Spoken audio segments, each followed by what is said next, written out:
Muy buenas noches, jóvenes. Vamos a empezar esta clase. Esta clase tiene en primer lugar las exposiciones de las personas que han enviado su trabajo que toca ahora, que es la traducción del cuerpo de conocimiento de la ingeniería de sistemas que califica la primera práctica del curso.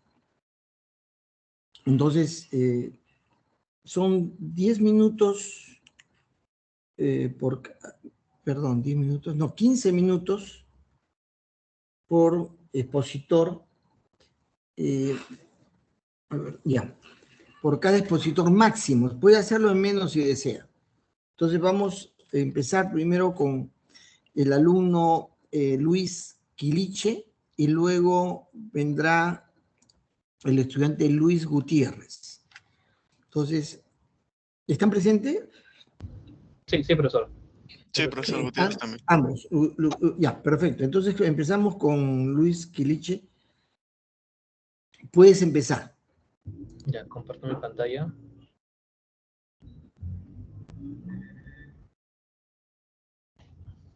¿Sí se puede ver? ¿Me confirman?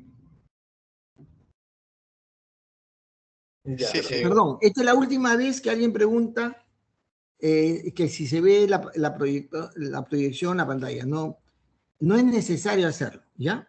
Siempre se ve. Y si no se viera, yo le aviso o algún compañero le va a advertir.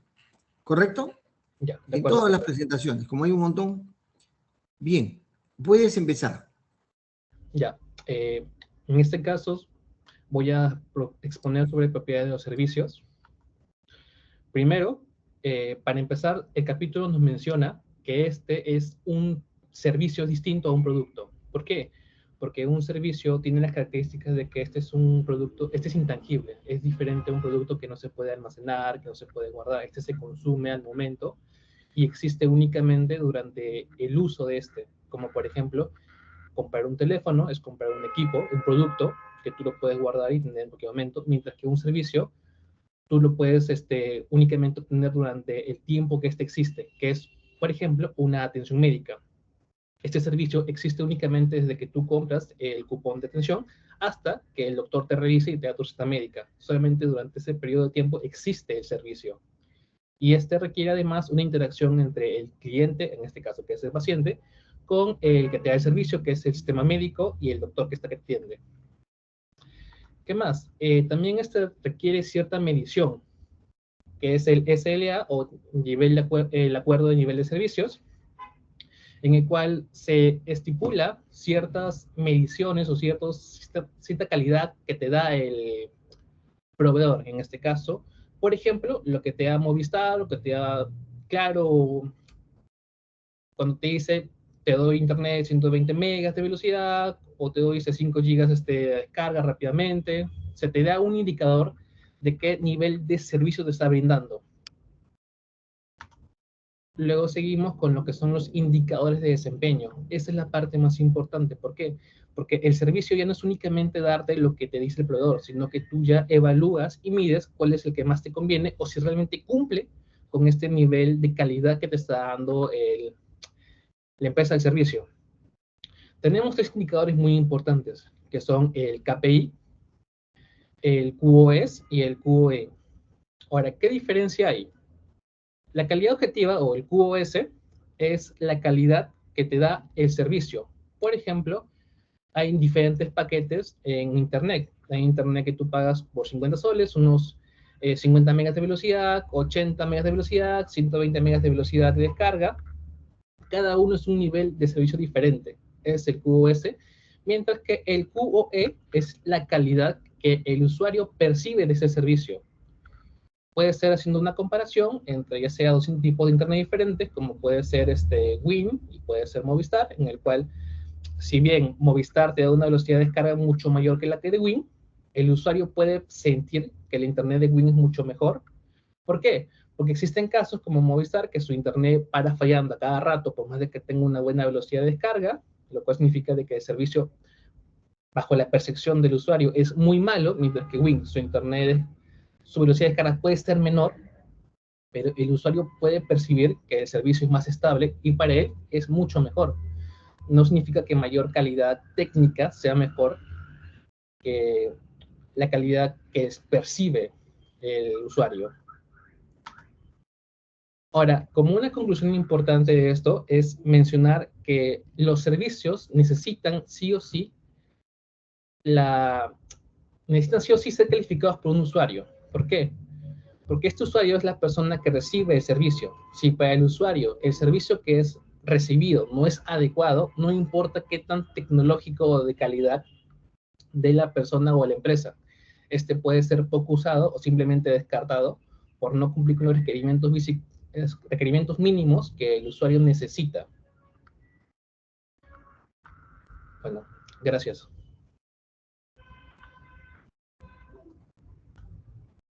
Bien, muchas gracias.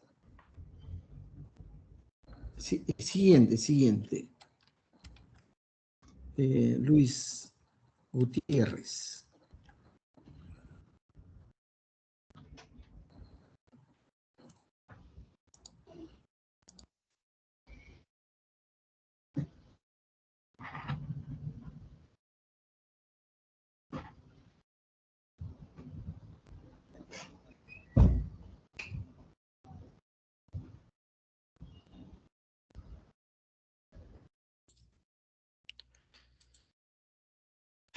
Buenas noches, profesor. El día de hoy vamos a hablar sobre el área de conocimiento de la ingeniería de sistemas empresariales, que es parte de la traducción del SEO en la versión 2.13. Bueno, primeramente, ¿qué es la ingeniería de sistemas empresariales? Es la aplicación de principios, conceptos y métodos de ingeniería de sistemas para la planificación, diseño, mejora y la operación de las empresas. Asimismo, se va a abordar un enfoque de complejidad, dado que la ingeniería de sistemas estudia los fenómenos complejos.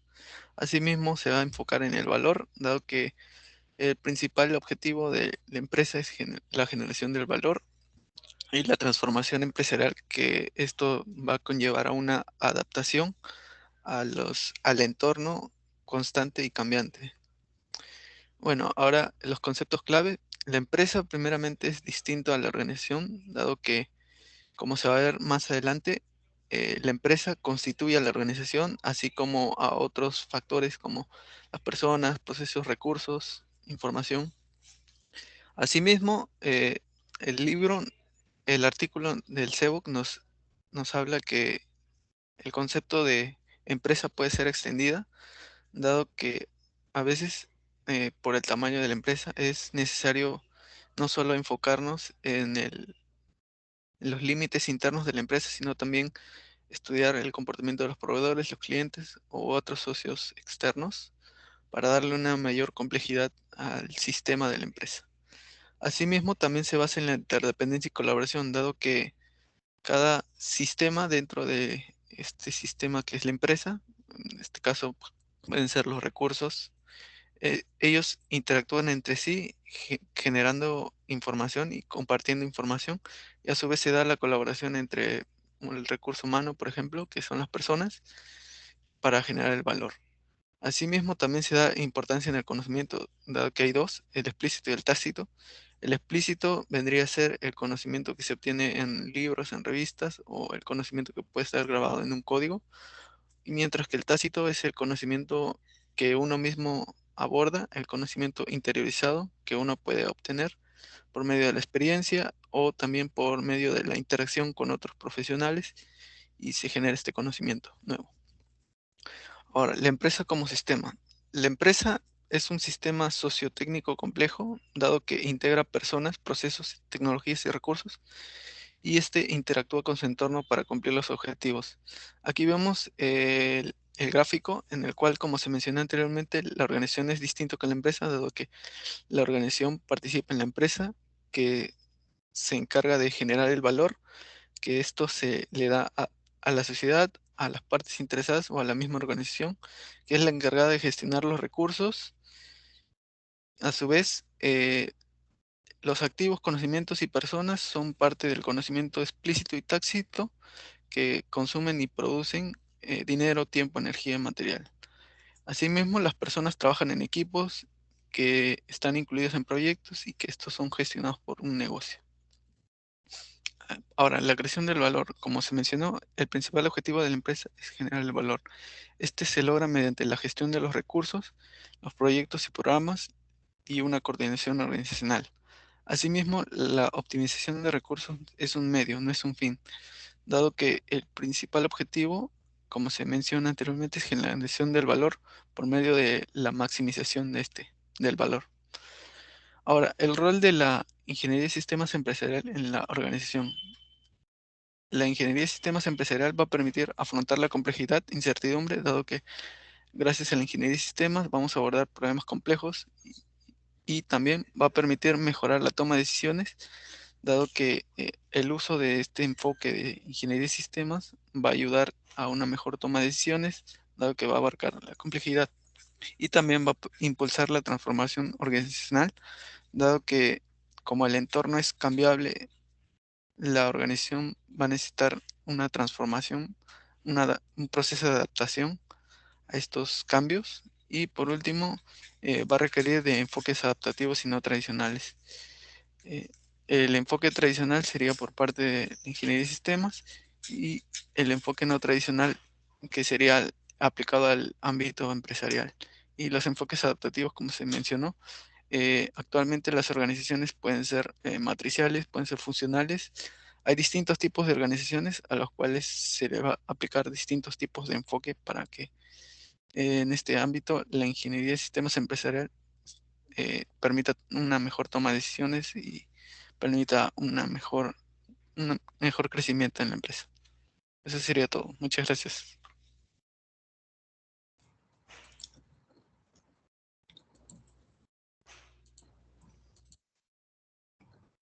Bien, muchas gracias.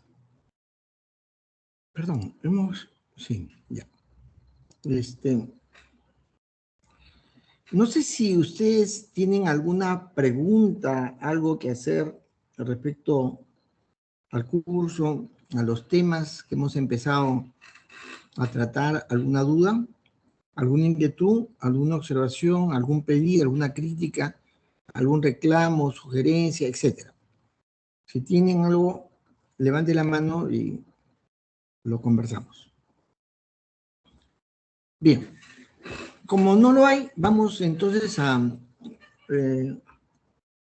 hoy día seguir avanzando en la temática.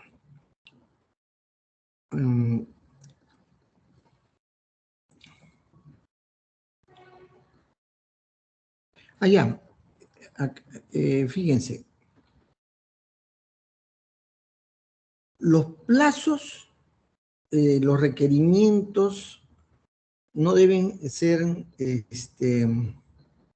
incumplidos. Yo no voy a variar nada al respecto. Traten, por favor, de adelantarse lo más que se puedan para cumplir con los plazos y las condiciones de vida, porque no va a haber en ese sentido ninguna modificación. Bien, vamos entonces a lo que nos toca ahora.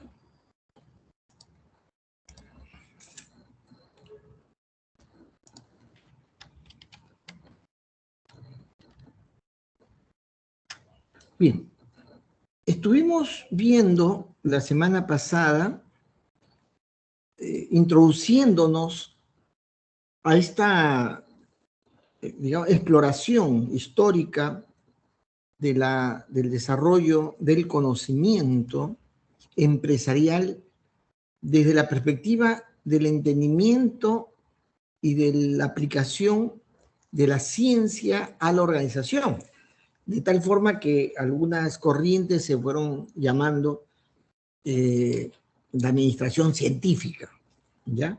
Y efectivamente, es una conjunción que se da de las ideas consideradas en esa época científicas aplicadas a la organización,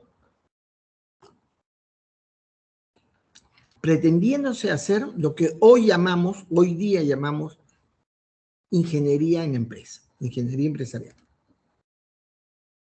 Ya me hemos dicho que en forma bastante resumida hay ciertos aspectos destacables en el siglo antepasado, el siglo XIX, en la que va a surgir, va a aflorar, emerger ciertas intencionalidades no tan descabelladas, ¿no? Quizás descabelladas como anticipo de lo que pasaba ahí respecto al futuro, porque son cosas interesantes. Hablábamos de esta conjunción entre el enfoque social y el enfoque ingenieril, ¿no? Que se unen y hay todo un desarrollo y fortalecimiento en el entendimiento del quehacer organizacional. Está la consideración humana, o la consideración al ser humano distinguible de las piezas y de los mecanismos, de las herramientas de la organización, dándole un lugar distinto y considerando en este tema de las 8 horas un aspecto fundamental de la consideración a la vida del ser humano, ¿no? Que tuvo también un aspecto favorable digamos, al inversionista, ¿no? Está el tema de que aparecen formas de abordamiento del quehacer empresarial, de los emprendimientos, que con los años van a constituirse luego en principios importantes, digamos, deseables, ¿no? Ya no el cliente va al negocio, sino el negocio al cliente, llegando en lo que en esa época no se llamaba así, hacia los consumidores en las zonas urbanas, rurales, con lo que te decía el delivery, ¿no? Lo que hoy llama el delivery. Aparecen formas de comprensión de la manera como se puede emprender, no sobre la base del entendimiento de la necesidad y la generación de una actividad producto de mi capacidad para atender dicha necesidad, sino de crear algo que yo voy a tratar de ofrecer y más bien desarrollar una nueva necesidad, Y en ese sentido aparecen conceptos, ideas que se lanzan y se asocian a productos que no los necesito, pero que lo voy a llegar a necesitar necesitar por la idea de ello, que es útil, que es importante, que es de disfrute, etc. También hablé tempranamente, y no, lo anterior en la Coca-Cola, ¿no? Luego va a aparecer una experiencia interesante de muchas respecto al rol social de las empresas, el rol en la conservación, en la protección del medio ambiente, de una manera espontánea, no obligada, pero que además en esa condición se sustenta su éxito, su persistencia en el tiempo incluso. Aparece esta idea de focalizarse, de mirar el nicho de su mercado, mirar con cuidado el ámbito más focalizado para desarrollar un producto bien trabajado, satisfaciendo a un ámbito de mercado bien acotado. Está el tema de jugar con la idea del cliente y el usuario, cliente y usuario, ¿no? Que hay dos maneras. El marketing en ese sentido resulta muy importante, el desarrollo del marketing es fundamental, pero también el que va de la mano con el producto de calidad, ¿no? El producto apropiado. Y también el otro aspecto que habíamos destacado es el tema de la industria sólida, de la industria, digamos, de alto costo, durable, de alta durabilidad, de alta calidad, pero a la vez también durable, ¿no? Persistente, pero de mayor costo, ¿no? De mayor costo, no es de usar y botar, sino de que te puedas servir en tiempos muy largos, ¿no? Bueno, con ese pequeño sustracto que sale de la cosa que aparece curiosamente en forma paradigmática, como hemos dicho, en el año 1800, porque todo esto surge en el año 1886, pero en realidad refleja las tendencias y los aspectos que estaban surgiendo ya en el siglo XIX y a fin del siglo XIX claramente, digamos, establecido, ¿no? No todos va a tener una consecución amplia, sino progresiva y en el tiempo, hoy en día, destacable para la organización moderna. Y en eso nos ubicamos como preámbulo a una manera de entender la organización científicamente. Y acá vale la pena mencionar que el entendimiento de la época, fin del siglo XIX, comienzo del siglo XX, es un entendimiento de una ciencia mecanicista, de una ciencia, si bien positivista, mecanicista. ¿Verdad? Iba a decir también reduccionista, porque sus principios están basados en conclusiones que se extraen de las verificaciones, constataciones de la realidad física, no de la realidad humana, sino del mundo físico. Entonces, es criticada por los pensadores de sistemas, los científicos de sistemas, como reduccionista, no entender. Con Bertalanffy aparece pues la quiebra, ¿no? Plum, el aspecto, la contundencia de las limitaciones que tiene el pensar de la ciencia clásica respecto a la nueva manera de entender la realidad, ¿no? Lo destroza.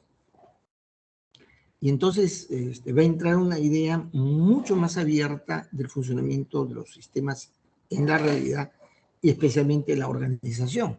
Más adelante vamos a mencionar cómo se da, pero digamos el enfoque clásico deja una estela de aspectos interesantes que hay que recogerlo, pero que se deben al entendimiento de un enfoque filosófico sustentado en el positivismo mecanicista.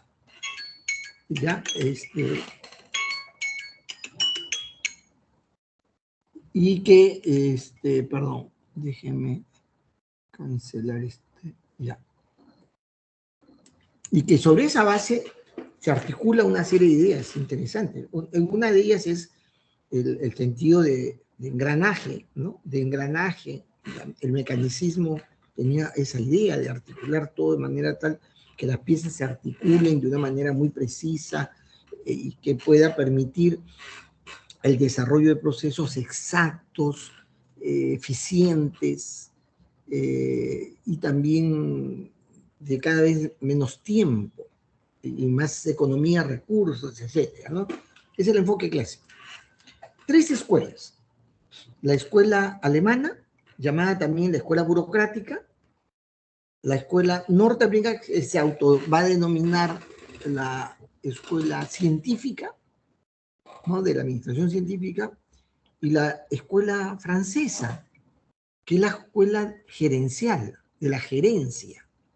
3 escuelas que vale la pena referir. Claro que hay, si ustedes pueden indagar, se van a dar cuenta que en realidad hay una variedad mayor, pero que navegan entre estas grandes tendencias de gran influencia en el siglo XX.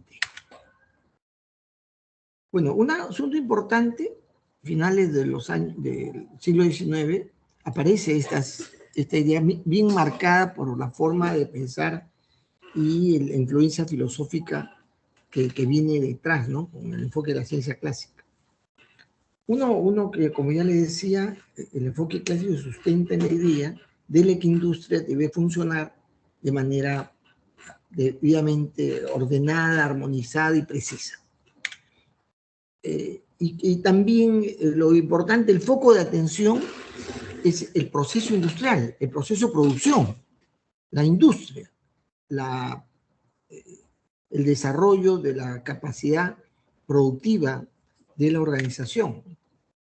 Pero también en el enfoque clásico hay una separación, una rápida inducción de que se puede constituir un componente que se piense de una manera particular para desplegar todo aquello que nos lleve a una buena administración ejecutiva de la empresa, de la organización, ¿no? Hay esa distinción. Entonces, decía las tres ramas: la rama burocrática, la científica y la gerencial, tres grandes escuelas.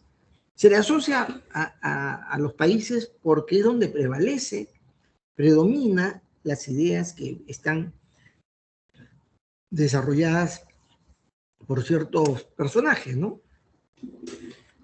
Y entonces, pero que cada una de ellas aporta, contribuye y además construye una arquitectura de entendimiento organizacional que vale la pena ver en qué medida va a ser la base del desarrollo del entendimiento moderno de la organización.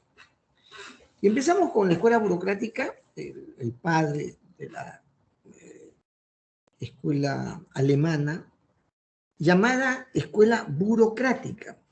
Claro, cuando uno escucha burocrática, bueno, el padre Max Weber, ¿no? Max Weber. Uno escucha escuela burocrática, ya hoy en día tenemos una acepción un tanto peyorativa de lo burocrático, es peyorativo. Esto es burocrático, lo decimos porque está lleno de pasos, requerimientos, en fin, tiempos. No, pero en esa época no. El buró, la constitución de burós que tienen a su cargo ordenadas organizaciones, disciplinadas organizaciones, es deseable. Es una calificación, digamos, que se precia. Uno se precia estar constituido en una organización con un buró, o sea, con una organización clara, bien estructurada. Por eso, digamos, la escuela se llama así burocrática, no en términos peyorativos, ¿eh? En términos más bien de resaltar esa articulación, ese orden que se tiene. Weber. Ahora, Weber es digamos, se alimenta, se nutre del enfoque clásico, pero de un enfoque clásico reformador. Debería haberlo puesto al final, pero bueno, es un enfoque clásico reformador, porque Weber es un protestante. Y hay cosas que voy a tener que explicar que no es tal como uno pudiera suponer el día de hoy, ya, por la forma que se plantea. Porque el protestante es un personaje en esa época que rechaza, cuestiona la condición vertical, la condición dogmática del quehacer humano. O sea, lo rechaza. Apela a la racionalidad. Weber es un heredero también de los efectos que, ¿no?, en el siglo XVII, XVIII va a desarrollar digamos, una perspectiva más racionalista de las cosas. Lógicamente el protestantismo se nutre también del racionalismo medieval, ¿no? O sea, que rompe con el dogmatismo, Entonces es muy importante saber esto, ¿eh? Porque se llama burocrático, repito, por el orden, no por la sobreabundancia de requisitos, de estructura. No es así. Pero hoy en día así eso significa, ¿no? Bueno, ¿qué plantea Weber? ¿O qué cosa esquematiza Weber en esta idea que tiene como centro de desarrollo en las empresas y organizaciones alemanas? Primero, que todo buen funcionamiento organizacional tiene un sistema formal de reglas. Las reglas no son intuitivas, no son pasadas así por la herencia oral de una... No, hay un sistema formal, está establecido qué hay que hacer, cómo hay que hacer. Los procedimientos, según Weber, su secreto es que debe haber procedimientos detallados. Porque esa manera, por un lado, se hacen las cosas como deben hacerse, y por otro lado, no se pierde ante la ausencia de alguien. Está debidamente formalizado. Permite el orden, ¿no? Repito, la idea es el orden, el ordenamiento. Y esta es de forma interesante. Hoy en día, por ejemplo, y vamos a de rato a rato decir si esto tiene alguna implicancia contemporánea. Y hoy en día, para poder recibir un certificado, o sea, certificarse en calidad, lo primero que te van a pedir es que los procesos y los procedimientos, las instrucciones, los instructivos, estén debidamente formalizados.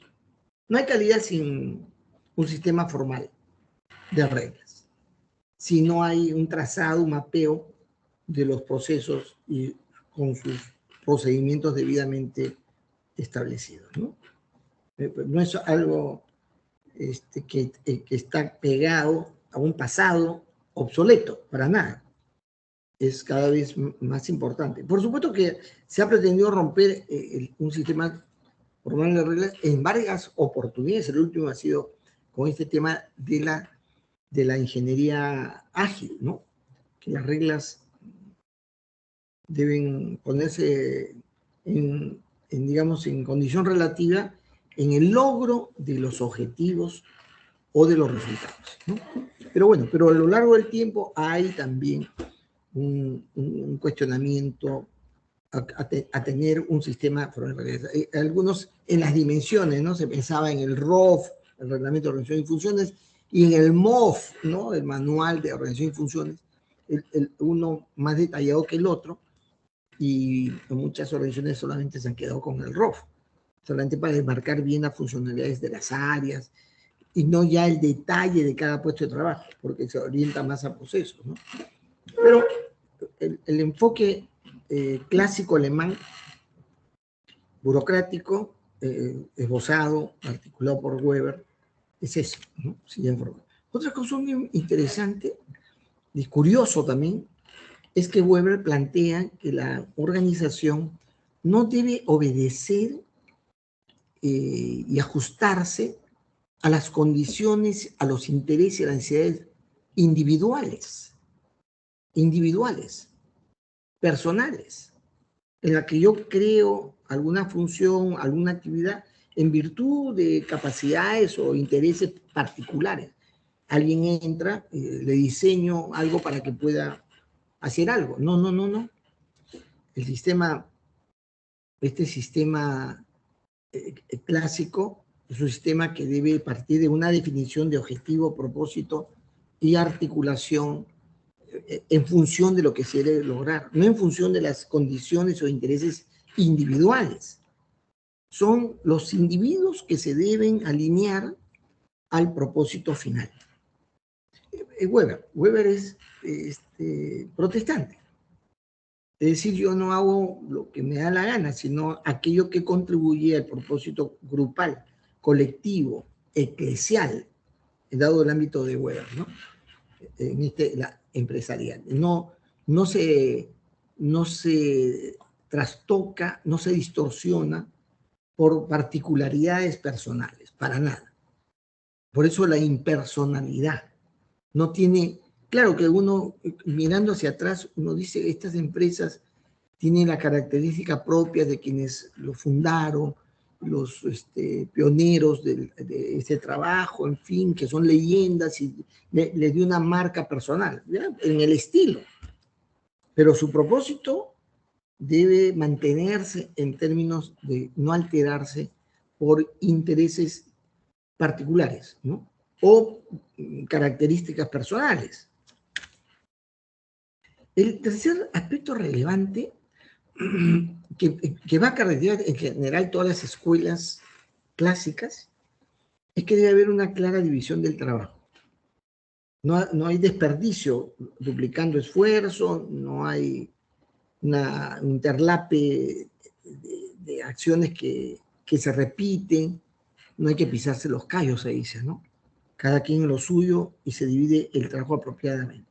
Es una manera de entender el quehacer empresarial en todas las escuelas clásicas, no solamente la de Weber, pero el de Weber tiene una nota muy especial, que va a llevar al concepto de especialización. Es decir, es mejor que en la división del trabajo alguien pueda desarrollar habilidades, conocimiento que permitan una unidad de trabajo de ser bien hecha. Y esa unidad de trabajo está concebida como parte de otro, como un rompecabezas en la organización, división del trabajo. Ese ordenamiento que hemos mencionado se puede ver de una manera clara en una estructura funcional, que es jerárquica y que está establecida, definida. No es que se está construyendo, que tiene flexibilidad para nada. Está, así se ha pensado, así debe funcionar, así funciona bien. Cualquier rompimiento a esa arquitectura establecida te puede acarrear el desorden, el caos y la pérdida, ¿no?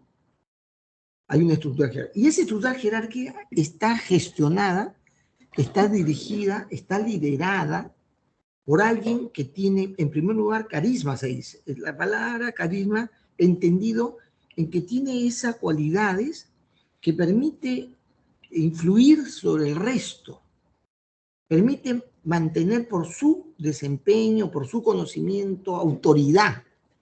Es una autoridad. No es autoridad porque tiene una responsabilidad. Es autoridad porque tiene conocimiento, sabe explicar, sabe convencer y la gente le cree, incluso lo sigue. Autoridad. No estamos hablando de la autoridad parlamentaria, de la autoridad de la facultad, que está pintada en términos formales, pero no necesariamente son gente que tiene autoridad para hablar de cosas, ¿no? Yo veo esa liviandad en lo que se hace cuando la gente nos entiende, no sé qué cosa la ingeniería de sistemas, y cambia la currícula con el mismo nombre. Esa gente no tiene autoridad en materia de ingeniería de sistemas. Esta autoridad es una autoridad funcional, formal. Cuando estamos hablando del modelo de Weber, ¿qué pasa? ¿Por qué me suena esto? Ya, del enfoque weberiano, de la escuela burocrática, estamos hablando de que esta estructura jerárquica está establecida, no puede tener gente que no lo respete, no lo siga, no le crea. Muy importante. Pero además está dada esta estructura por un principio de racionalidad. Repito, el movimiento protestante introduce al campo de la fe racionalidad, porque rechaza la actitud dogmática de la Iglesia Católica Romana en esa época, ¿no? Que se va a separar con ese concepto de católica romana. Rechaza eso. O sea, no acepta que sobre algún aspecto que hay que cumplir, llevar adelante, enmarcarlo dentro de las creencias, se puede decir que es un misterio. ¿No? Los protestantes borran de sus entendimientos el tema dogma y misterio, porque hay una racionalidad. Te tiene que convencer, ¿no? Acuérdense que los protestantes en general, no todos, pero en general, no bautizan niños. No creen que el niño, haciendo alguna marca, echando la agüita, ya se convierte en un cristiano. Para nada, ellos no creen eso. O no creemos, yo soy también protestante, no se cree en eso. Es que solamente bautizan adultos, es decir, que quieren profesar la fe cristiana, tiene que ser adulto, tienes que ser una persona pensante, tiene que estar claro de lo que se trata, debes no tener dudas. Y no hay una lista dogmática, solamente hay el estudio de la Biblia. Y algunos dicen ese es el dogma, puede ser. Pero lo que pasa es que la racionalidad siempre tiene un punto de referencia. La racionalidad que cuestiona Kant está referido a esa racionalidad que proviene de entender el mundo físico de cierta manera con ciertos principios. Dice, el mundo físico tiene estos principios. Y sobre ese presupuesto hay una racionalidad. Hay una racionalidad. No es una racionalidad basada solo en el tema de una determinación comprobada, cerrada, clara. No. Yo supongo que la materia es eterna, ¿no? Se convierte en energía, en fin. Hay todo, es un principio que sienta la base de la racionalidad que ha de venir. La racionalidad se va a sustentar sobre esos principios. Y la racionalidad protestante, los principios que están en la Biblia, te debe dar la lógica, la base de la lógica para entender, actuar en la realidad. Tu racionalidad está basada en esos principios, ¿no? El amor a Dios, amor a... Pero es un principio, sí. El ser humano puede amar, sí, sí. Es casi axiomática. No dogmática, sino axiomática. Si alguien constata que no es así, ya es... Pero ese es un principio sobre el cual se arman racionalidades. Entonces, el movimiento protestante introduce esta corriente de racionalidad fuertemente en la práctica religiosa y también en su entendimiento de diferentes esferas de la época, ¿no? Rompe, se destroza, no se quiere amarrar a la atadura del dogma, ¿no? Esto, ¿y por qué? Siendo, ¿no? Habiendo tenido a luz al hijo, al niño, siguió siendo virgen, dice, ¿no? ¿A ti qué te importa? Eso es dogma, tienes que creerlo. Esa forma de entender no va con Weber, porque es un protestante, Weber. Debe haber racionalidad. Claro, sobre principios, porque se entiende que hay aspectos fundamentales sobre los cuales armas una tautología a partir de ciertas afirmaciones o negaciones. Muy bien. Por eso es racional, porque la empresa se va a sustentar, se va a generar con una pretensión, una finalidad. Y eso es el principio sobre el cual yo racionalizo lo que hago, cómo procedo, cómo me organizo, por qué hay estas funciones y debo hacer estas actividades. Racional, porque contribuye al cumplimiento del propósito de generar productos, servicios para generar a la vez rentas. Hay racionalidad. Es la estructura de Weber. Eso queda hasta el día de hoy. Queda la división del trabajo sin duda. No queda la impersonalidad, se relativiza, especialmente en el campo del Estado, pero debería ser así, ¿no? Definir los principios, se cambian los gerentes, se cambian las personas, no se altera por las particularidades de alguien, ¿no?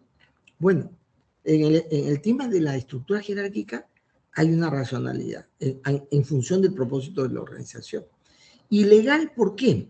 Porque en el mundo protestante puede haber ese tema de deducción autónoma de los principios, las cosas que hay que hacer a partir de la lectura de la Biblia, y no es porque alguien te dijo debes hacer eso dogmáticamente. Sin embargo, hay aspectos fundamentales que hay que cumplir. Mucha gente critica, por ejemplo, a los protestantes que damos nuestro diezmo, ¿no? Diezmo. Nos cochinean con el tema ese de, ay, te quitan tu diezmo. Ustedes deben saber que hay una racionalidad, que estas organizaciones eclesiásticas no tendrían cómo sustentarse, salvo en ciertos países de Europa que el Estado financia a las iglesias protestantes, algunas, no todas, muy pocas, digamos. En el mundo católico, los países, muchos países, también financian la iglesia católica, ¿sí o no? Pero normalmente los protestantes no son financiados. Entonces, ¿cómo se sobrevive? ¿Cómo se extiende? ¿Cómo se compran las bancas? ¿Cómo se construyen los edificios? Porque la gente contribuye. Y no es una contribución obligatoria, es voluntaria, pero es la racionalidad. Y claro, es una práctica que viene también en la Biblia, se practica, la Biblia te dice, que es la 10ª parte. Y la gente, porque es racional, contribuye. En el mundo cristiano, contribuir es un privilegio. Es un privilegio. Porque se cree que lo que uno recibe viene de Dios. Hace una bendición. Por más que chambees duro, te saques la mugre, te explote. Cuando te cae, tú dices, ay, gracias, Señor. por esto que tú me das, mi comida, todo se da gracias. Y entonces, si te dio esto y hay que extender la fe, entonces tú dices, yo quiero dar, porque yo soy beneficiario de esa creencia, de esa forma de vivir. Por favor, déjame darte mi diezmo, misio, diezmo. Porque hasta el 35% llega el impuesto a la renta, ¿sí o no? 35%. Si fuera diezmo sería bacán, ¿no? Bueno, pero ese es un asunto. Y entonces, ¿qué es lo que pasa? Esas costumbres protestantes se establecen como reglas que están constituidas legítimamente y que es lo que hay que cumplir. Y se establece, ¿no? ¿Cuáles son las responsabilidades del creyente, en fin, del miembro de la iglesia? Asistir, participar de actividades de servicio, contribuir con la economía, paréntesis, diezmo, dice. ¿Ya? Así, está normado. Pero no es por la norma que se cumple, porque hay una racionalidad. Pero también en la organización, según Weber, debe estar desarrollada, constituida por autoridad, con autoridad, por una autoridad, estar arriba de la autoridad, y ese ordenamiento, esa estructura, esa arquitectura está hecho de tal manera que ha sido bien pensada, racionalmente bien pensada, pero además es establecida y hay que cumplir, porque es legal que sea así. Hay un sustento legal. Y otra cosa que ahí yo he separado, porque es un tema a discutir, esa estructura, la estructura de autoridad, que es carismática, racional y legal, tiene que estar pormenorizada. Y esto se debe a un tema del autocontrol ético, digamos, ¿no? Que proviene también de las escuelas, no de Weber, no de la alemana, sino de la suiza, que debe establecer mecanismos que permitan que el funcionamiento de algo tenga una condición de regulación, de autorregulación. Cuando tú divides las responsabilidades de manera pormenorizada, al tener la responsabilidad de cumplir las estas, no necesitas estar viendo si estás haciendo más o estás haciendo menos, porque la autoridad la tiene claramente definida. ¿Ya? Claro que en algún nivel de la estructura jerárquica, si algo no está definido, lo resuelve de más arriba. Esa es la regla en general de una estructura burocrática. Es decir, no es que quede un vacío. Si queda un vacío, hay forma de subsanarlo, pero la estructura de autoridad debe estar bien, bien clara y detallada. Otro aspecto resaltante, no solamente en la escuela alemana, es que se espera que el ser humano entre a esta comunidad empresarial para integrarse y formar parte de ella y vivir en ella, de tal manera que va creciendo, desarrollándose conjuntamente con la organización. Entonces, pesa mucho. Yo decía, hay quienes dirigen, ¿quiénes son? Gente que conoce, gente que sabe el detalle, que tiene esa capacidad de indicarle a la gente cómo hay que hacer, qué hay que hacer, y son autoridad, ¿ya? Son respetados, son seguidos, son, digamos, personas a quien se le ve como gente, y eso se logra a través de los años, del tiempo, no de los títulos, ¿eh? Ojo. No es la idea, no es la idea que tú tengas un cartón, no, sino que en los años has aprendido a hacer algo bien. Entonces, es un principio, digamos, fundamental, que el compromiso de los trabajadores, el compromiso profesional, es a largo plazo.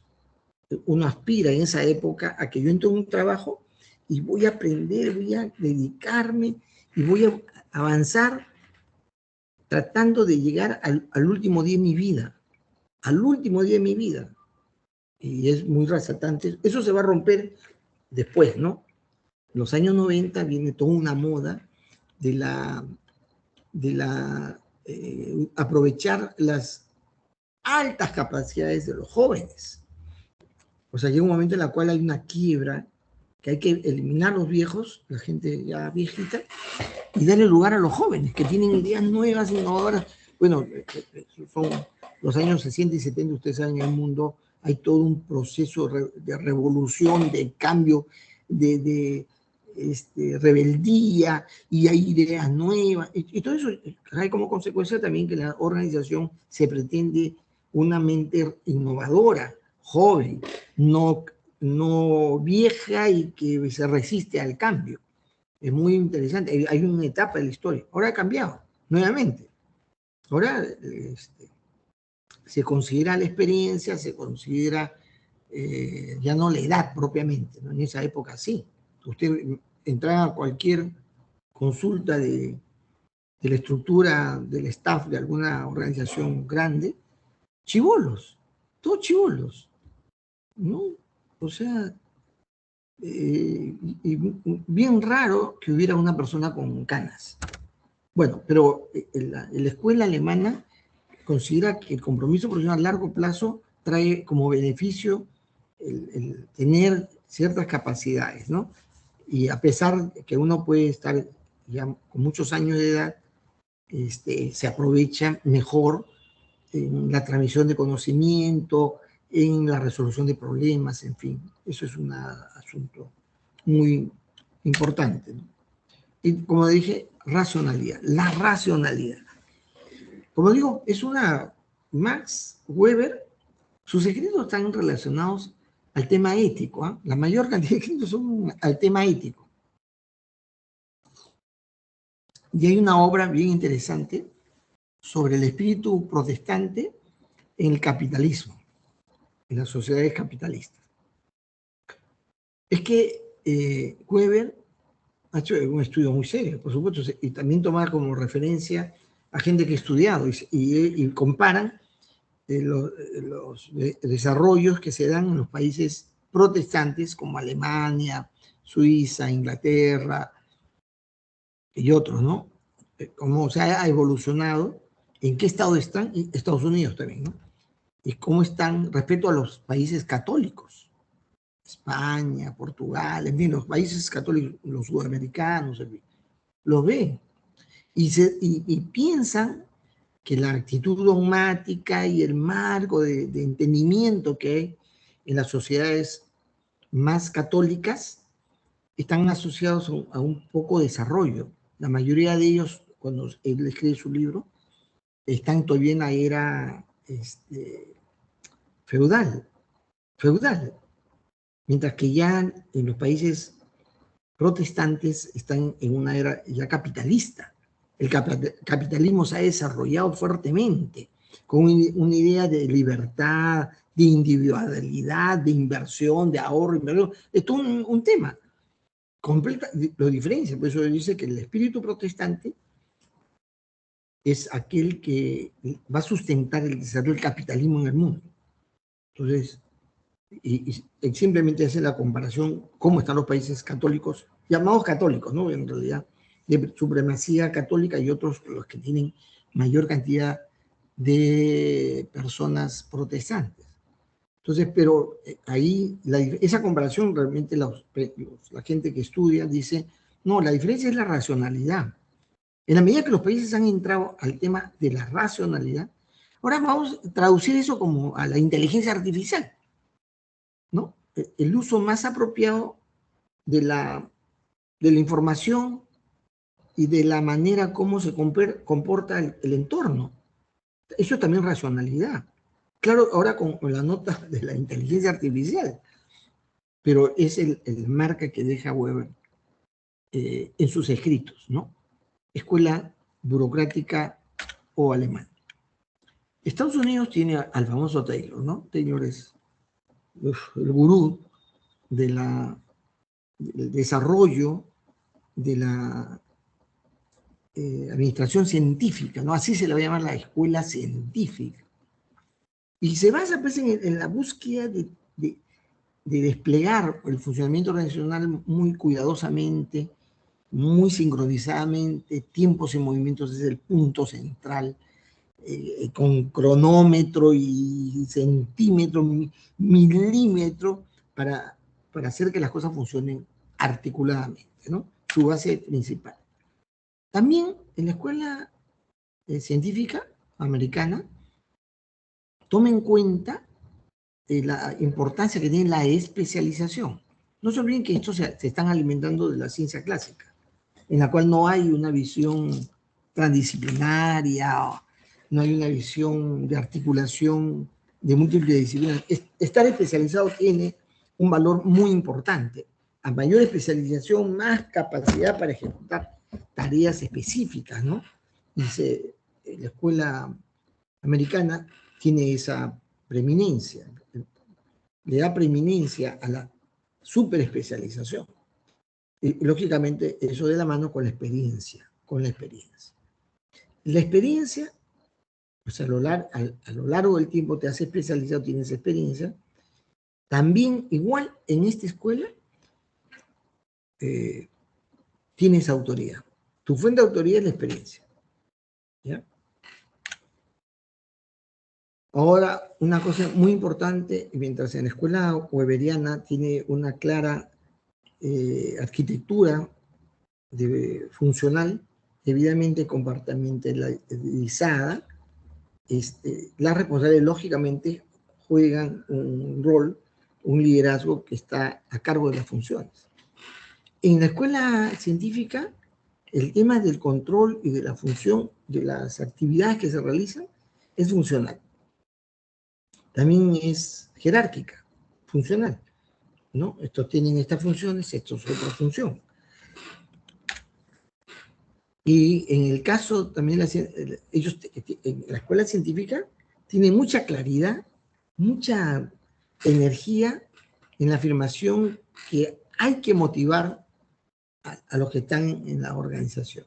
Y el factor motivacional por excelencia es el dinero, es el sueldo. Más le pagas, mejor van a trabajar. Ese principio se va a caer.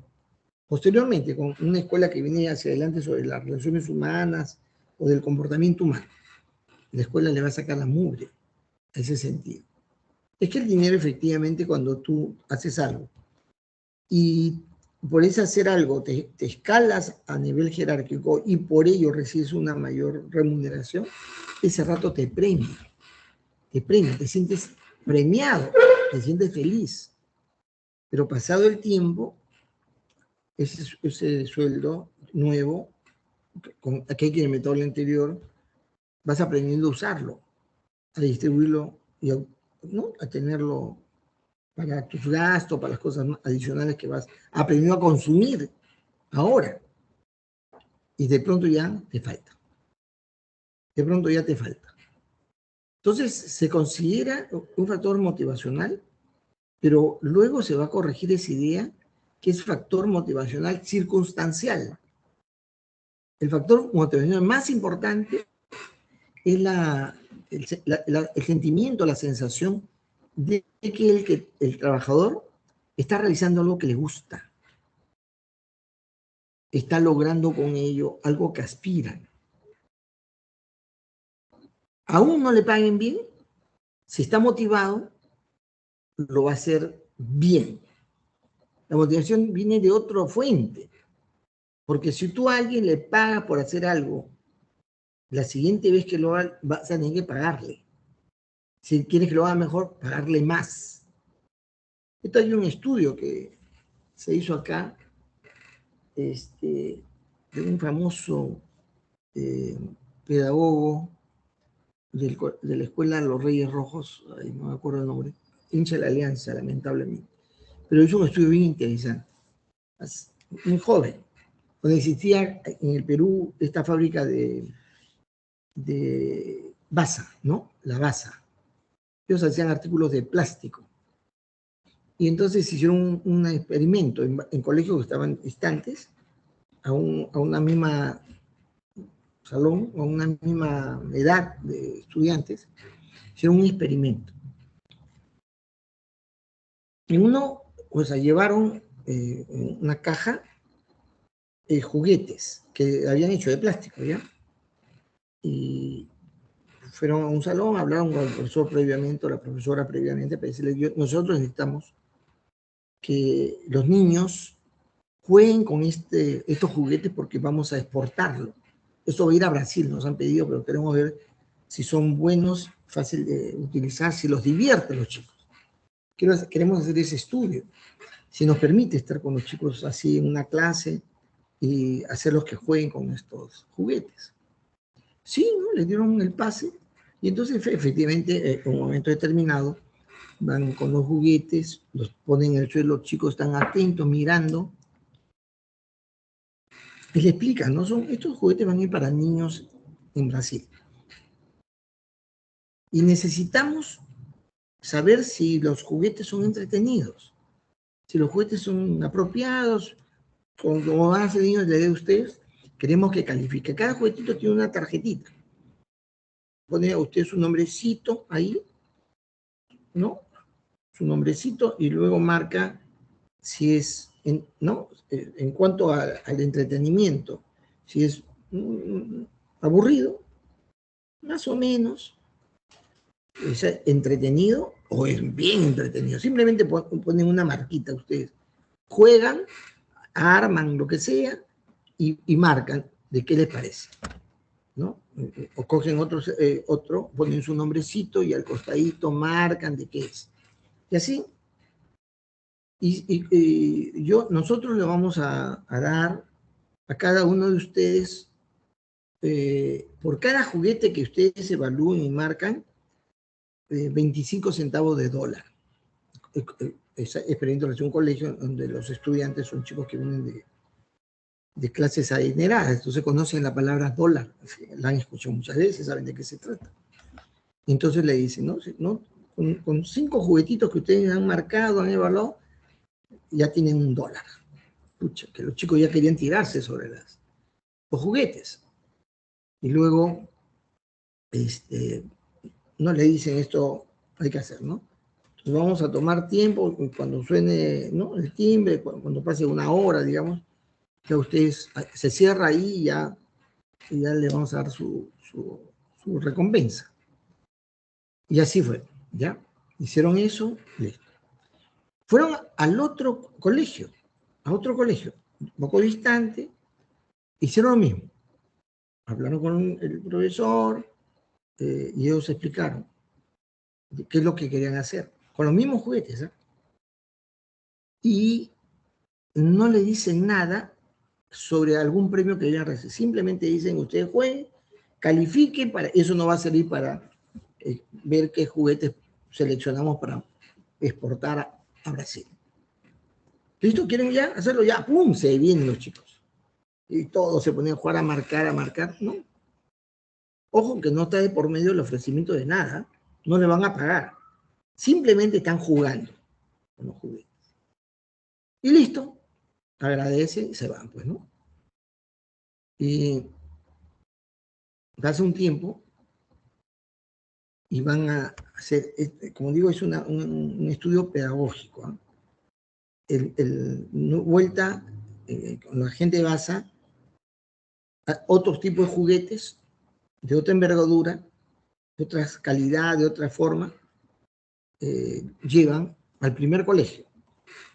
Y los chicos escuchan, acá les traemos otro juguete, esto no va a ir a Brasil, se está yendo a Argentina, queremos que ustedes lo evalúen y lo puedan calificar, puedan ahí mostrar y nosotros saber cuáles son los mejores juguetes. Listo, pueden ustedes empezar. Y los chicos no salen. No salen, los miran. Y alguno, un chiquito ya atrevidito, dice, ¿qué? ¿Y cuánto nos van a pagar por hacer esa evaluación? Entonces, la idea es un experimento social muy interesante. No lo quieren hacer porque no le van a pagar. Es un juego.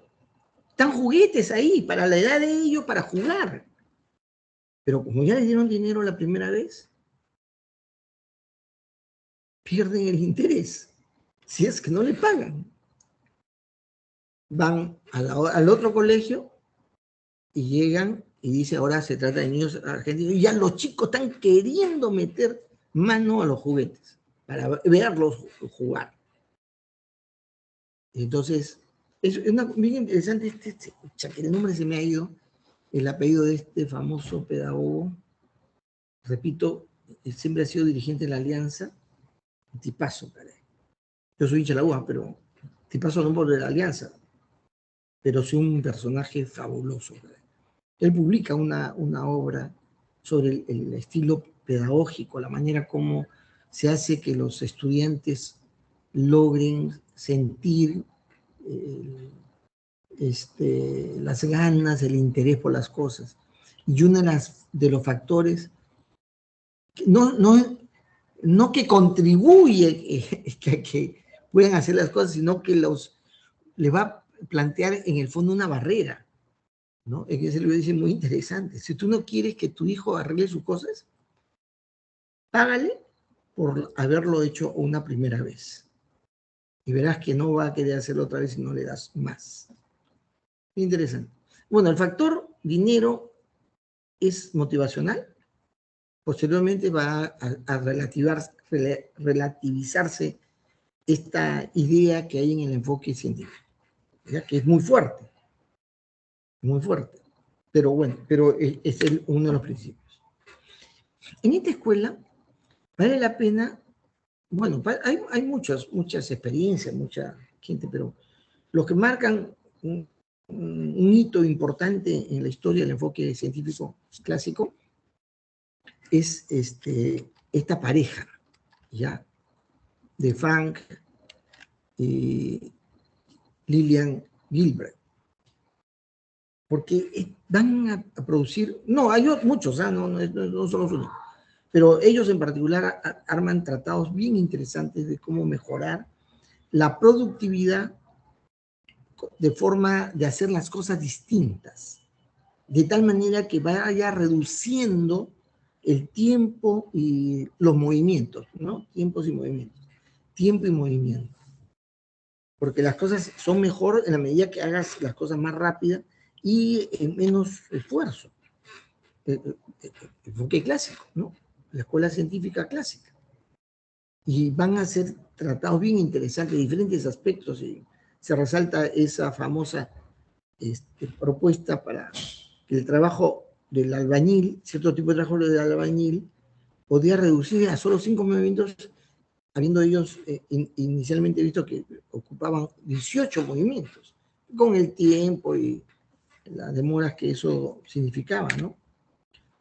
También eso plantea que las jornadas deben ser uniformes, no variadas, y no en rotaciones de turno, eso es lo que ellos plantean. Y que las condiciones laborales deben tener condiciones que le permitan desarrollarse sin ninguna anormalidad o riesgo. No les produzca una anormalidad o un riesgo, ¿no? Es el concepto de protección sobre la base de las mejores condiciones laborales.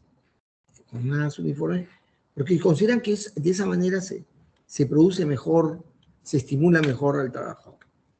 Y esta propuesta, luego, bueno, todo el mundo lee, pero los historiadores, la gente que los llega a conocer, ellos son gente también cristiana, muy sensible. Estados Unidos, acuérdense, Estados Unidos también es un país protestante, muy sensibles a la situación del desarrollo de la era industrial.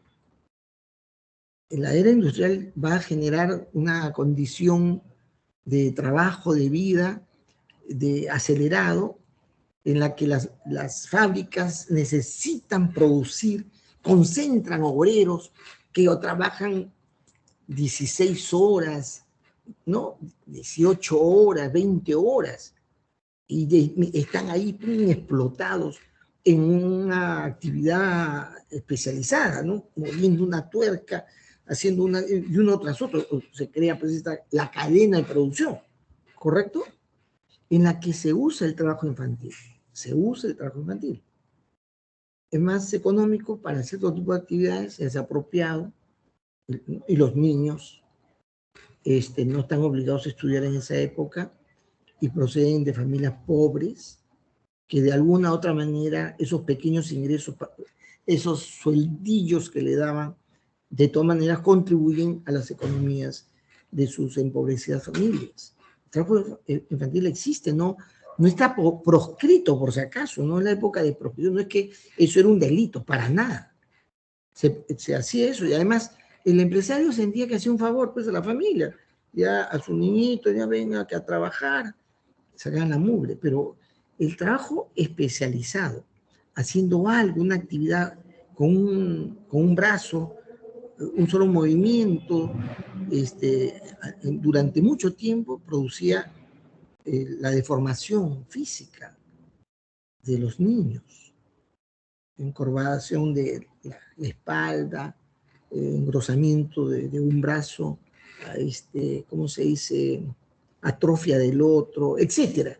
Una serie de deformaciones.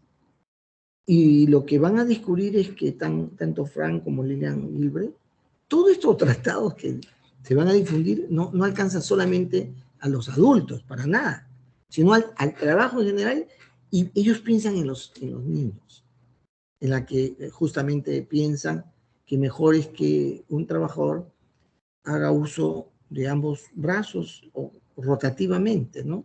Un brazo y otro brazo, etcétera. Posiciones que con el tiempo otra escuela va a considerar ergonómico, la condición ergonómica del quehacer laboral, pero nace tempranamente con los tratados que publican Frank y Lillian Gilbreth. Otro tema otro personaje que recordamos en la escuela clásica sin niveles es la medición, que está a la medición, al tener claro los tiempos, la programación, el grado de cumplimiento, etcétera, y que se miden matemáticamente, estadísticamente, ciencia, pues no la ciencia de la medición. Y nosotros recordamos a Henry Gantz, el fabuloso personaje que le da mucha fuerza a ese entendimiento y la instrumentalización de la medición y del control con su gráfica de control, su famosa gráfica de control, que permite hasta el día de hoy, ver los cuellos de botella, ver los cruces, ¿no? ¿Cómo se llama? Interlapeos de las actividades, el desperdicio del tiempo, etc. Deja información, pero no solamente aporta en términos de gráficas, no el tratamiento a la información para mejorar los procesos que permitan formas óptimas del uso del tiempo y de los movimientos. La última escuela, no sé llegar bien, la otra escuela es la escuela gerencial, se llama escuela gerencial, la escuela francesa. ¿Por qué? Y acá hay una marca fantástica hacia el desarrollo de capacidades y habilidades en la función gerencial, ¿no? Sin duda también Henry Fayol va a dar directivas respecto a ciertos principios en el funcionamiento general de la organización, el trabajo en general, pero está más pegado al tema de cómo yo gestiono, administro, dirijo la organización. ¿Qué cosa se desprende de lo que propone Fayol? Primero, que los métodos están sobre las cualidades personales. Es muy importante, mucho mayor importante, establecer el método de trabajo que la selección de una persona más hábil que el otro. Porque el método crea la habilidad, desarrolla la habilidad, y no al revés. Entonces, esto es muy importante. El método está por encima. Tener el método de mayor preocupación que buscar la última chupa del mango, ¿no? Esto es muy importante en el funcionamiento, en el trabajo grupal, de equipo. El método es más importante que la cualidad. Ustedes pueden, yo recuerdo mucho una experiencia personal de interés del funcionamiento del equipo de fútbol de la U. Y me llamaba la atención cuando un jugador de fútbol, un delantero de la U, se convirtió en el mayor goleador de la historia del fútbol peruano, Esidio. Un argentino que vino a jugar al Perú, se nacionalizó Esidio, que le encontraron SIDA, ¿no? Portador del SIDA, el VIH, ¿no? Este tipo jugaba en la U, pero no sabía, que no cabreaba, no tenía técnica y dominio de pelota, para nada. Para nada. Pero fue un personaje muy, muy bien visto porque fue el que hacía los goles. Si uno iba al estadio y miraba con cuidado, panorámica, no la jugadita, sino todo el funcionamiento, era que en ese tiempo que él va a jugar en la U, la articulación del equipo es fenomenal. Fenomenal. O sea, la ubicación, la rapidez y la precisión. Es fundamental. Ubicación, velocidad y precisión. Es lo que enfatizan los entrenadores de la época, y la U hace mucho esfuerzo en ese sentido, y Esidio era una pieza más. Esidio era una pieza más que metía el gol de cabeza. Claro, tenía esa posibilidad de meter, como sea, era alto además, entonces tenía una posición interesante, pero no era muy habilidoso. Como en esa época se recordaba a los grandes delanteros, pues, tipo Cubillas, ¿no? Los grandes jugadores eran muy habilidosos, pero este no.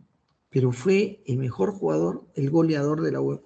En esa época de la historia, el método por encima de las cualidades personales. Esa es la idea de la escuela gerencial, la articulación de la organización. La estructura debe estar debidamente clara, bien pensada, bien articulada. Ahora vamos a decir, Fayol pertenece a la escuela francesa con digamos, un trasfondo católico. Así que no se diga que lo protestante es mejor que lo católico, para nada. Porque esta escuela desarrolla una serie de aspectos, por supuesto, sobre el basa también todavía aún hay en el tema de aceptar las cosas como son. Pero bueno, pero ahí establece que la organización debe tener una estructura y sus procesos deben ser formales. Y hay funciones administrativas. Estas son las funciones. Él saca una lista, la básica, su principal es el planeamiento. Es una función fundamental. El que dirige una organización, la lleva adelante, sabe planear, planifica, no como en la FIS, que no hay planes. No sé si se ha presentado el plan operativo, pero bueno, se planea, es una función básica. Segundo, quien dirige la organización tiene que saber organizar. La manera como se organizan las cosas para hacerlas resulta una función muy importante, central. Segundo, la direccionalidad, la manera como yo enrumbo, no solamente organizo, sino llevo al derrotero, dirijo. Esa es función de un capitán, digamos, en el partido, en un partido, ¿no? De fútbol. Y la otra función de las básicas es el control. Ojo, que este principio del control para Fayol y para mucha gente es fundamental. Porque hay planeamiento y control, dos aspectos importantes en la complementación de lo que nos lleva al logro. Y la mayoría pues dicen, la planeación no debe ocupar mucho tiempo, porque si tú lo controlas, puedes hacer ajustes en el plan, en los objetivos, en la forma de hacerlo. Es decir, el planeación no puede ocupar más del 20% del esfuerzo, y el control debe ser el 80%. Las organizaciones exitosas bajo la mirada de la escuela gerencial francesa básicamente está sentado sobre la capacidad de controlar, de supervisar, de darle seguimiento. Esto es muy importante, ¿eh? 80-20. Y Fayol desarrolla pues una serie de recomendaciones para el tema de la visión del trabajo y su importancia, la manera como hay que trabajar la autoridad y la disciplina como una base fundamental para que una organización vaya bien. Y ahí estamos hablando de autoridad no la formal, sino la que hemos hablado de Weber. La autoridad en términos de que se respeta, se hace respetar, se deja respetar. Y la disciplina como principio del despliegue mejor de la organización. La unidad de mando, un solo jefe, ¿no? Cada rol tiene un solo jefe. Y la unidad de dirección es que hay un solo derrotero. No puede en la organización plantearse dos cabezas distintas, ¿no? que caminen a destinos diferentes, ¿no? Y la cadena de mando, que es yo a quién rindo cuenta, a quién le obedezco, quién me da las indicaciones y a quién reporto. Durante mucho tiempo se consideró que la cadena de mando es un principio que establece un orden en la asignación de responsabilidades, de trabajo y de la manera como retorna progresivamente en eso, en las cosas que se hacen y que se informa y que escala hacia el nivel más alto. Es una cadena de mando que no se debe romper de arriba hacia abajo ni de abajo hacia arriba. Pero en el tiempo se ha establecido que no es así. Se puede romper de arriba hacia abajo, pero nunca de abajo hacia arriba. Es decir, una persona que tiene una responsabilidad en cierto nivel podría eventualmente, dada la urgencia, la circunstancia, la emergencia, la oportunidad, dirigirse a un nivel más bajo que su inmediato inferior, ¿no? Ir de frente, de repente, al que opera. Eso se tiene que hacer, es urgente, hay que hacer. Ha bypaseado, se ha saltado la cadena de mando, porque el principio es que no se debe romper la cadena de mando. Pero hoy en día se sabe que se puede romper de arriba hacia abajo, porque hay urgencias y mejores sentimientos en esa relación directa y no en un teléfono mal logrado que llega a quien debe ejecutar. ¿Ya? Puede suceder. Debería ser eventual, pero puede suceder. Pero una vez que llega la orden, se hace la actividad, el de más bajo nivel no debe reportar directamente al más alto nivel, a pesar que él haya sido que le ha hecho el requerimiento, sino que debe reportarse a su inmediato superior y al inmediato, y así llegar hasta el más alto nivel. No se debe romper de abajo hacia arriba, sino se pierde un poco el manejo ordenado de la organización.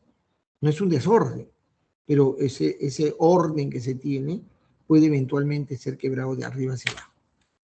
También está el principio de la subordinación a los intereses individuales y generales, que es universal.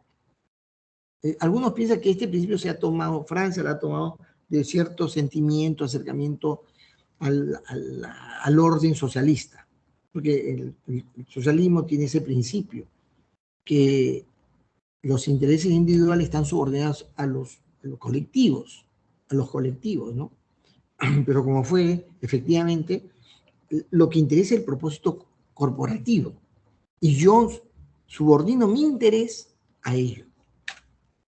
Principio de la remuneración y la permanencia del personal, igual como hemos mencionado anteriormente, se cree en la escuela gerencial que la remuneración es un factor muy importante y el largo plazo en el trabajo es también central.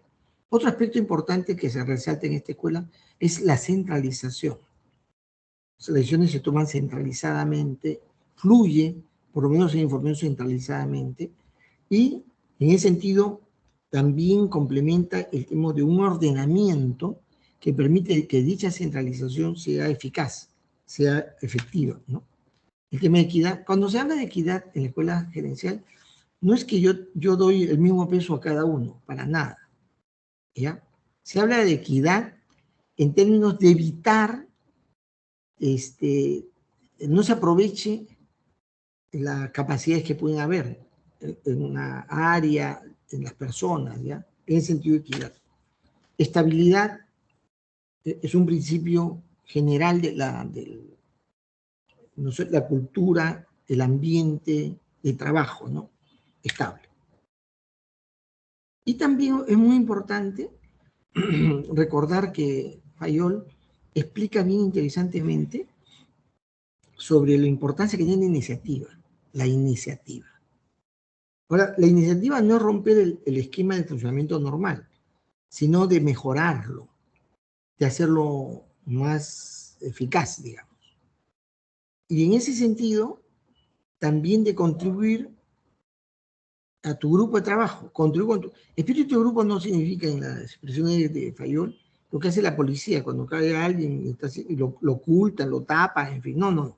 Esto es que yo me siento parte del grupo con el que trabajo y trato de aportar con ideas para que en grupo se saque el buen resultado, ¿no? Tipo Valera en el partido de ayer. No está haciendo goles Valera, pero ha contribuido que sea un gol, ¿no? Es decir, no exactamente, estoy bromeando. Pero sí, la idea básicamente es contribuir para que el equipo, el grupo, el área vaya bien.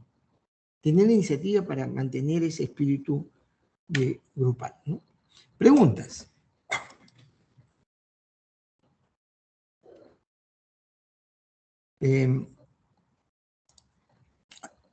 A ver, Dellinger, dime.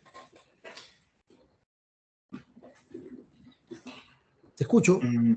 Sí. Noté que en la descripción de la escuela burocrática, y bueno, en este caso la francesa también, bueno, principalmente opiniendo la primera que es del carácter de la escuela alemana que usted menciona, o bueno, de Alemania y el otro de Francia, noté ciertas similitudes en cuanto a ciertos comentarios que usted estaba expresando.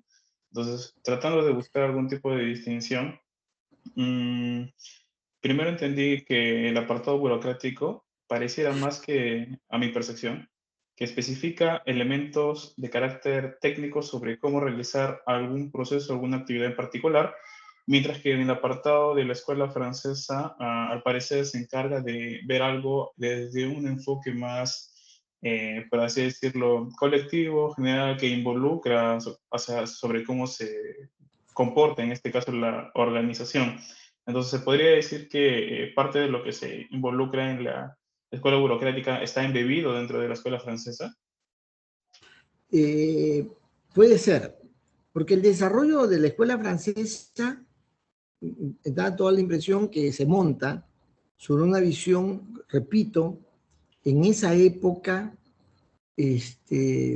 preeminente, prestigiada, de un ordenamiento adecuado. El orden, ¿no? Entonces, la fuente de ese entendimiento, ojo que escapa, y eso hay que entenderlo. Ustedes saben, la Iglesia Católica es la expresión de una organización bien armada y bien sólida, ¿sí o no? Bien sólida. Está dirigida con una sola cabeza, sus formas de actividades están debidamente distribuidas a nivel mundial, ¿sí o no? ¿No? Esa es la idea original, pero digamos, el protestantismo nota, siente, presiente, que eso no lleva a que sea una organización dinámica y participativa. Los que dirigen, hacen las cosas son los curas, ¿cómo se llama? La curia. Mientras que el mundo protestante son los feligreses, ¿ya? En la Iglesia Católica, el feligrés se persina, se confiesa, va a recibir el servicio. Recibe el servicio de la Iglesia, ¿correcto? Es creyente. Mientras que en el mundo protestante, el feligrés es el que atiende, el que hace la chamba, ¿ya? Y entonces, el marco general de funcionamiento ordenado que moviliza, resulta ser, digamos, curioso y posiblemente tiene los franceses que están pensando en cómo gestionar mejor, van a tomar esos aspectos y le van a dar una forma mucho más pulcra en términos de definición de principios y de funciones, ¿ya? Se esmeran en darle más forma a eso. Eso es lo que yo veo. Y como lo dices tú, ¿no? Es como que está embebido ¿no? la escuela francesa en el entendimiento de la gestión organizacional. Pero también ese es otro tema, que los franceses están pensando en la capa más alta de la gestión, mientras que los principios de Weber tienen que ver con toda la actividad operacional, ¿no? De control, en fin, todo. Es decir, más hacia el proceso productivo de la organización, mientras que el otro más en el proceso gerencial. Entonces, eso es lo que tú percibes, es así. Hay muchas similitudes, ¿no? Sí, también, eso lógicamente, principalmente también por la lo que escuela americana también tiene aspectos similares, ¿no? También es la escuela clásica. Hay pequeña diferencia porque mientras que los franceses son principios, ojo, son principios. Los alemanes le dan un marco y el principio fundamental es la racionalidad, ¿no? Son mucho más flexibles, pero la rigidez está si es racional. Eso es lo mejor, la pregunta. El otro no. Estos son los principios, esto debe ser así, listo. Decía, no se rompe la cadena de mando, no la debe romper, es un principio y ahí hay que cumplirla. Es entre comillas, dogmático, ¿no? Para que no me la discutas. Mientras que en el otro hay una idea un poquito más dinámica y siempre la pregunta de cuánto contribuye al propósito, a la razón de una organización, ¿no?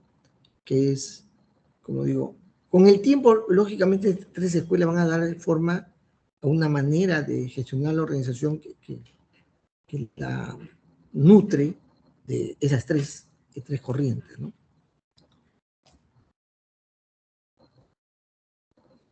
¿Estabas diciendo algo del Níger? ¿Te acordé? No, solo ahí estaba prestando atención a lo que usted comentaba. Y sí, pues precisamente, inclusive en la francesa también cuando se habla del apartado del control, ahí que se ha mencionado en su exposición, también, bueno, incluiría algunos aspectos relacionados con el apartado de la escuela científica, ¿no? Claro que en este caso la escuela científica, al mencionar, bueno, ciertos elementos que podrían darle ese rigor que soporta sobre cómo es que tiene que desarrollarse, bueno, en este caso ya sea la optimización, aspectos relacionados con ello. Al parecer, por lo que vi también, está de cierta manera algo limitado, ¿no? También usted creo que lo ha podido comentar o tal vez lo pueda pensar, puesto que se basan en ciertos principios, pero quizás no sean los únicos, ¿no? No pueden estar integrados con algunos otros elementos complementarios que también son de relevancia, incluso a día de hoy. Me parece que lo que he comentado, lo de eso de bueno, las remuneraciones, es un componente, pero uno de muchos, ¿no? Hay otros que, por ejemplo, empresas inclusive se podría ver contraproducente, ¿no? El hecho de, por ejemplo, ver esto de las horas de trabajo, el hecho de que se reduzcan en algunos casos ha generado un mayor impacto positivo en el rendimiento de la empresa en general. Entonces, no es tan sencillo como delimitarlo en ese enfoque, ¿no? Pero es bastante interesante de cómo ha partido de ese principio y con el tiempo se ha perfeccionado o, bueno, se ha estado mejorando, ¿no? A lo que quizás el día de hoy funciona en las empresas. Sí, y las escuelas estas clásicas están en el inicio, la médula espinal del capitalismo surgiente. Ojo, hay que verlo de esa manera. Es capitalismo surgiente. Entonces hay aspectos característicos de ello que está ahí, ¿no? La precisión, el compromiso total, es decir, lo que el capitalismo surgiente está queriendo, ¿no? No perder nada, por eso tú te quedas acá, aprendes, te experimentas, te vuelves especialista y te quedas acá, o sea, estás detenido acá, estás esclavizado, ¿no? O sea, es todo así, está inspirado mucho en las circunstancias de la época, ¿no? No es de la intencionalidad malévola de la gente que piensa cómo mejor organizar, no, para nada, sino está enmarcado en la manera como culturalmente y de las ideas de la época, ¿no? Como digo, yo he querido resaltar que Weber es claramente un protestante y todas las cosas que ahí plantea tienen un vínculo a las ideas protestantes. Entonces, la racionalidad es una forma de introducir el rompimiento dogmático, ¿ya? Que a los protestantes, especialmente a Alemania, de Inglaterra, les incomoda mucho de que la gente actúe en virtud de algo que no tiene una explicación racional, y lo hace, ¿no? Todavía eso dura, el movimiento católico es así, ¿no? Tú ves a alguien católico, ferviente, en fin, yendo a la procesión, ¿no? Y cargando y haciendo cosas y convencidamente de que eso tiene un buen resultado en su espiritualidad, digamos, ¿no? Pero no hay una conexión racional de ese aspecto, digamos, ¿no? Simplemente se cree. A eso se le llama fe, ¿no? Desde el punto de vista católico. Desde el punto de vista católico, la fe, el mundo protestante se toma lo que dicen en Hebreos, que es la convicción, la fe es, espérate, la definición es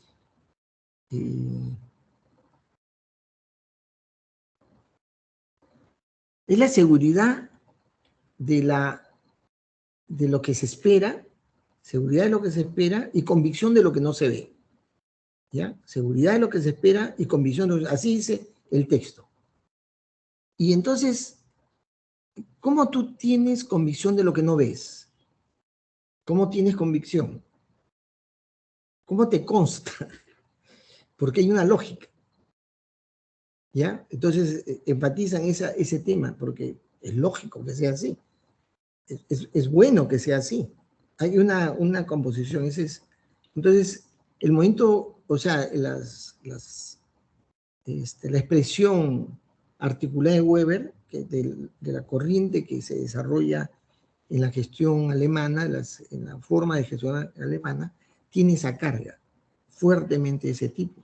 Pero, como bien has observado, no está distante de la manera como entender el manejo de la organizacional, también de gente que tiene un trasfondo distinto que protestante. Va a influir en algo, pues, ¿no? Porque al final los franceses van a aperturar sus ideas de una manera más amplia. Se van a desarrollar, no sucede así con los países latinoamericanos. Los ingleses, no, los americanos más aún, ¿no? Entran en un mundo de libertad, de individualidad espectacular, espectacular. Entonces, eso marca esos entendimientos. Pero ahí están. Y ahí están los rasgos de aspectos que van a quedar en algunos casos y en otros se van a dejar atrás de la manera como se entendía clásicamente la organización. Pero créanme que no se puede decir que eso pasó. Muchos de esos principios están vigentes ahora, ¿no? Entonces, todavía esos principios de Fayol, caramba, muy raro que alguno de ellos no se esté tomando en consideración, a pesar de que uno no refiere a Fayol. Esos son aspectos que subyacen en el entendimiento moderno de la organización, ¿no? Bien, ¿alguna otra pregunta o comentario? Bien, joven, entonces nos encontramos el día de mañana, ¿ya? ¿Está bien? Entonces, gusto en saludarlos, nos vemos mañana. Buenas noches. Mañana. Mañana, profesor.